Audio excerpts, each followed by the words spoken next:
Kita kembali di program Sehat Pagi ya di Jawa Pos TV ya. Ada satu yang belum terjawab adalah vitamin D3 tadi yang ditanyakan sama Kak Lia. Saya sampai lupa juga ya karena memang kita harus break waktu pas segmen yang kedua. Dokter, vitamin D3 itu berguna nggak dok buat orang-orang dengan vitiligo seperti yang Kak Lia tanyakan tadi? Iya, sebenarnya vitamin D3 itu memang berguna aja ya buat semuanya. Memang dibutuhkan juga pada segala kondisi. Jadi tidak apa-apa kalau memang disarankan memang seharusnya juga dikonsumsi ya pada anak-anak kan dari D3 bukan pada anak-anak malah dari bayi kita disarankan memang D3-nya harus mencukupi. Jadi nggak apa-apa untuk Kak Lia kalau memang untuk menambahkan suplementasi D3 itu boleh saja kok. Oke, jadi tetap ya Kak Lia boleh ditambahkan juga.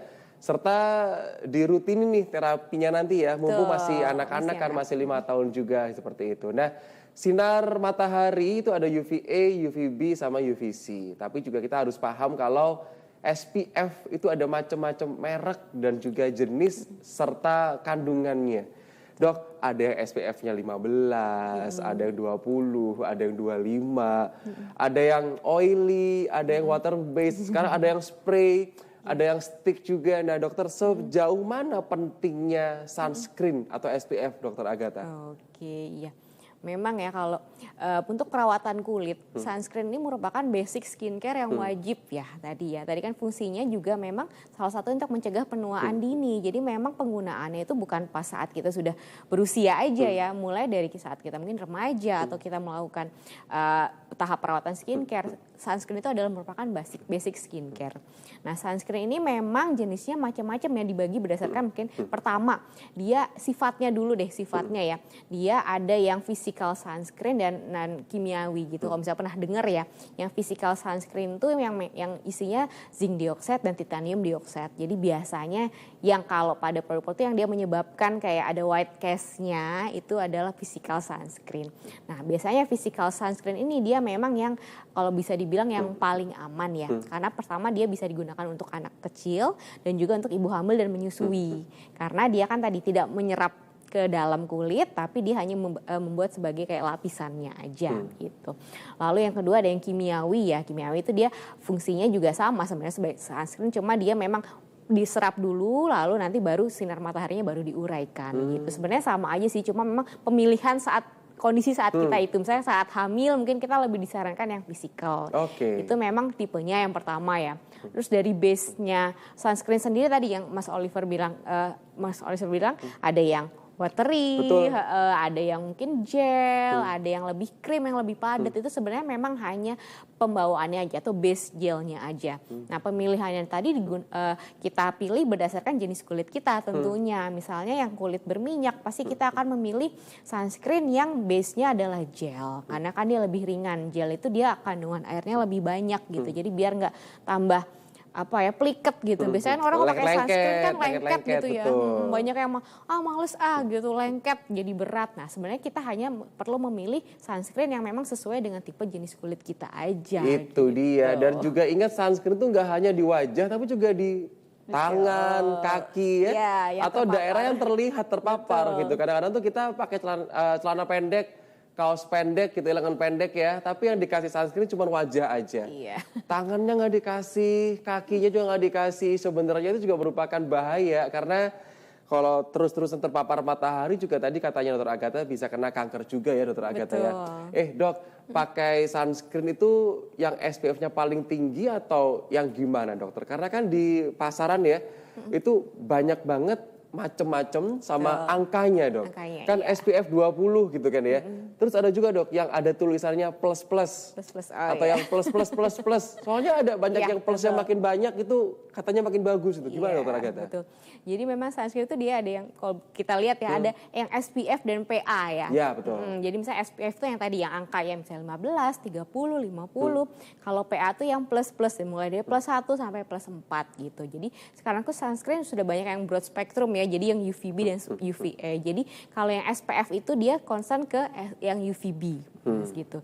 Kalau yang PA itu ke UVA-nya, perlindungannya. Jadi misalnya nih ya, kita lihat produk sunscreen dengan SPF 30 dan PA plus 2. Berarti dia melindungi yang UVB-nya sebanyak 30 tadi, SPF-nya 30 dan PA-nya tadi UVA-nya yang plus-plus tadi gitu. Semakin tinggi SPF apakah semakin bagus Dokter Agatha? Ya. Atau sebaliknya? Semakin rendah semakin jangan dibeli deh gitu.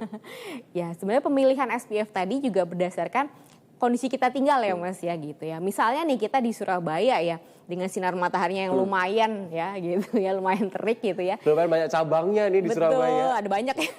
Makanya panas banget.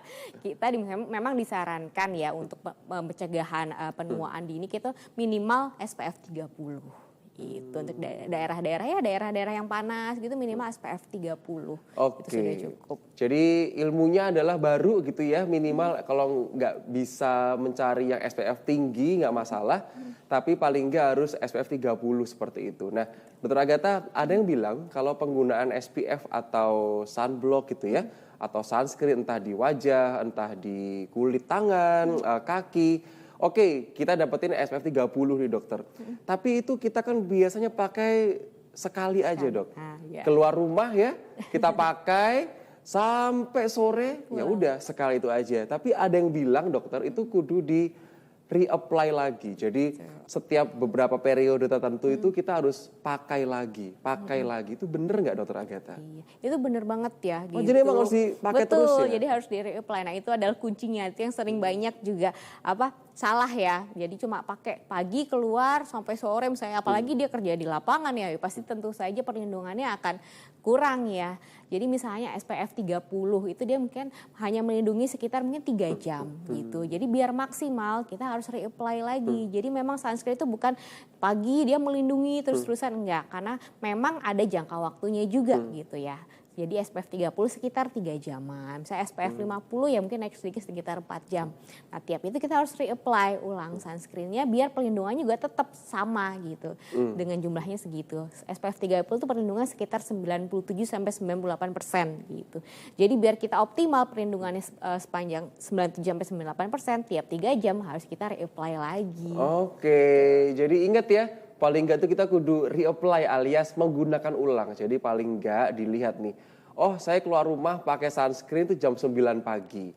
Berarti paling enggak jam 12 siang tarik oleh lagi. Betul. Seperti itu. Nah, apa efeknya dok? Kalau misalkan kita ini, ya kita paham kan mungkin kadang-kadang suka sering lupa ya pakai sunscreen. Males kadang. Males ya, atau mungkin juga kita nggak reapply gitu. Efeknya selain penuaan dini itu apa lagi dok efeknya dok? Dari makna matahari berlebih gitu dok. Nah ya. Iya memang yang utamanya males ya. Biasanya kalau cewek itu udah make up ya mas.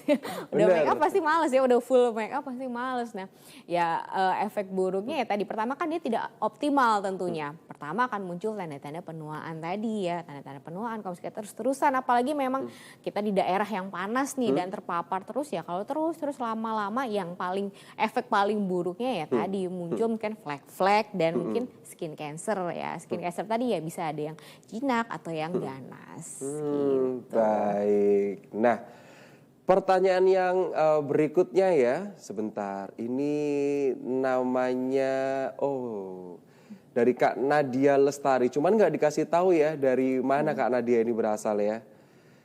Selamat pagi dokter. Saya mau tanya, dok, kalau sudah umur di atas 50 tetapi masih aktif keluar ruangan, apakah SPF-nya harus dikurangi di bawah 30 yang dokter katakan? Karena semakin tinggi SPF katanya lebih bikin cepat kering kulit ya dok. Monggo dok tanggapannya. Jadi ada yang bilang nih, saya juga baru dengar ya dari Kak Nadia barusan. Jadi Kak Nadia Lestari ini tanya, apakah benar semakin tinggi SPF itu akan semakin buat kulit lebih kering dokter? Kan ini usianya udah masih muda, 50 gitu.